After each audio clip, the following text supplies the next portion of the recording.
वृश्चिक राशि के सभी भाई बहनों का हार्दिक अभिनंदन। आज हम समझने जा रहे हैं मायावी राहु से कैसे मुक्त हो सकते हैं। क्या ऐसा ग्रह संयोग अभी बना हुआ है जिसके माध्यम से हम सिर्फ राहु से मुक्ति ही नहीं बल्कि अपने जीवन में श्रेष्ठ परिवर्तन को प्राप्त कर सकते हैं, एक शुभ परिवर्तन का संचार ला सकते हैं। इस बात को हम समझने जा रहे हैं। ध्यान दीजिएगा, ठीक 14 मार्च सन 2024 का वो दिन होगा, अर्थात आज का वो दिन है जिस दिन ग्रहों के शासक भगवान सूर्य चतुर्थ भाव को छोड़ करके ठीक पंचम भाव पर प्रविष्ट हो जाएंगे।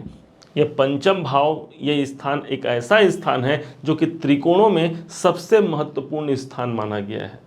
अब यहाँ पर पहले से राहु देव विद्यमान है जो कि अक्टूबर महीने से चल रहे हैं।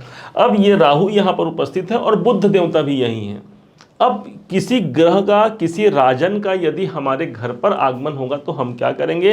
नतमस्तक होकर के उनका आवाहन करेंगे, आइए आइए राजन, आपका स्वागत है। ठीक इसी प्रकार से बुध और राहु भी खड़े हो जाएंगे। बुध तो भाई ग्रहों के राजकुमार हैं, इनके परम मित्र हैं, उनका स्वागत करेंगे।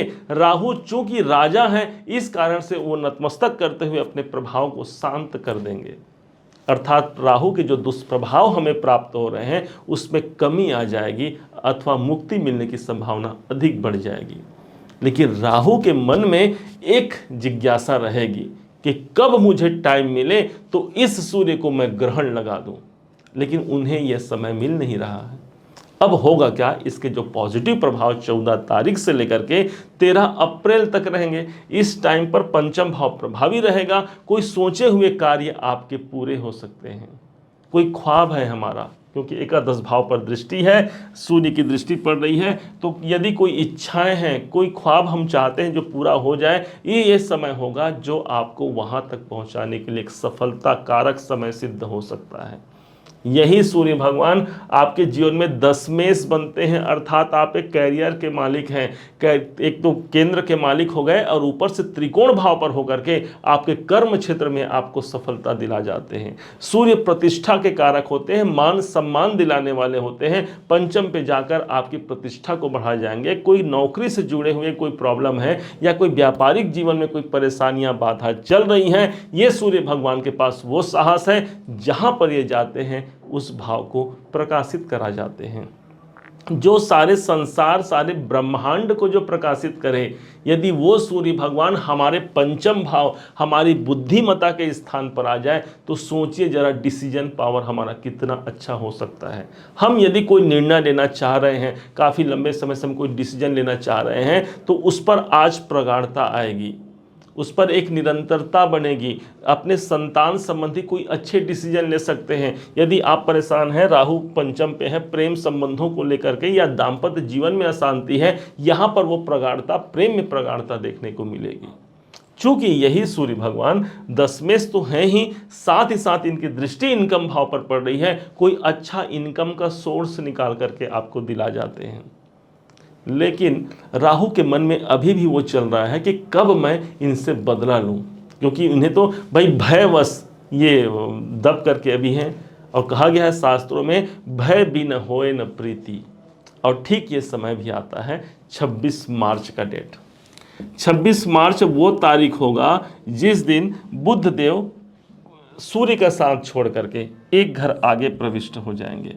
अब इस घर पर सिर्फ 2 ही ग्रह बच गए, एक तो सूर्य, एक तो राहु। अब राहु के पास वो क्षमता आ गई कि अब मैं जल्दी से जल्दी इन पर प्रहार करूं। और डेट भी आता है 8 अप्रैल सन 2024 का। ठीक रात के करीब करीब 9:12 का वो समय होता है जब यही राहु ग्रहण लगा देता है सूर्य भगवान पर। तिथि होगी अमावस्या की तिथि। अब ये ग्रहण लग जाएगा। 4 घंटे 25 मिनट का यह ग्रहण काल होगा। 9:12 से पूरे के पूरे 2:22 रात्रि का वो समय होगा जिस समय पर भगवान सूर्य नारायण पीड़ित हो जाएंगे। इनका पीड़ा में होना अर्थात ये जिस भाव के स्वामी हैं वो भाव पीड़ित हो जाएगा। ध्यान दीजिएगा, 8 तारीख से 2 दिन पहले और 8 तारीख के 2 दिन बाद आपको सतर्क रहने की आवश्यकता रहेगी इन 4-5 दिनों में, क्योंकि ये सूर्य आपके 10वाधिपति बनते हैं। कैरियर से जुड़े हुए, अपने कर्म क्षेत्र से जुड़े हुए कोई बड़े डिसीजन से हमें बचना होगा। ध्यान रखिएगा, पंचम भाव पर है, इस समय पर हमारा मन अशांत हो सकता है। इन 4-5 दिनों में करना क्या है, आपको करना है माँ जगत जननी जगदम्बा जो दुर्गा माता है इनकी आराधना करना है। ये राहु बड़ा ही समझदार है और बड़ा ही मायावी है, इसलिए महामाया को अपना इष्ट बना रखा है। और इसी कारण से जो व्यक्ति उस महामाया के शरण में जाता है, बाला दाकृष्य मोहाय महामाया प्रयच्छति, जो उनके शरण में जाता है, राहु उनको तकलीफ प्रदान नहीं करता। उनके जीवन में जो संकट बने हुए हैं वो संकट समय पर ही समाप्त होने की संभावना 100% बनती है। ये माता जगदम्बा जी की कृपा है जो राहु के द्वारा आपको प्रदान किया जाएगा। यदि राहु से पीड़ित है, राहु से परेशान है, ये उपाय आप अभी 1 महीने तक तो करना ही करना है। इसके साथ साथ हमेशा के लिए करें, क्योंकि शिव पार्वती दोनों के ही आराधक हैं। एक तरफ जो मृत्यु के देवता हैं भगवान सूर्य, उनका ध्यान सुमिरन करके उनके मुंडमाल में ये अपना स्थान पा लिया राहु ने, दूसरी तरफ माता जी को प्रसन्न कर लिया। नवार्ण महामंत्र ओम ऐं ह्रीं क्लीं चामुंडाय विचे, ये मंत्र आपको सफलता दिला जाता है।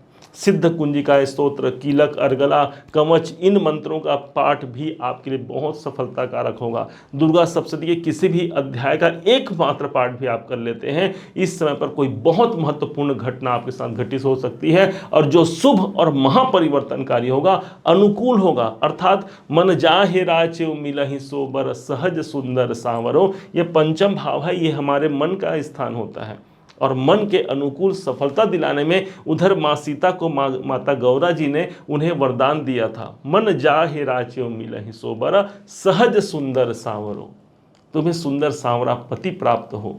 और तब जाके भगवान श्री राम से उनका विवाह हुआ था। इसी प्रकार से हमारे जीवन में यदि कोई कामना है, उस जगदीश्वरी की कृपा जरूर लीजिएगा। उम्मीद है आप सबने इसे समझा है, आप सबने इसे जाना है। यदि आपने इसे समझा है, जाना है, मेरे समझाने का प्रयास यदि आपको सार्थक लगा हो, मेरे समझाने का तरीका यदि आपको सार्थक लगा हो, तो हर बार की भांति इस बार भी अपना प्यार भरा लाइक और कमेंट करना कभी मत भूलिएगा। बहुत मोटिवेशन मिलता है हमें कि हमने अच्छा कार्य किया है और वृश्चिक राशि ने उसे सराहा है। और हाँ, यदि अभी तक आपने चैनल को सब्सक्राइब नहीं किया है, सब्सक्राइब भी कीजिएगा। पुनः एक बार फिर आप सभी का दिवस बहुत मंगलमय हो, इन्हीं शुभकामनाओं के साथ। जय माता की।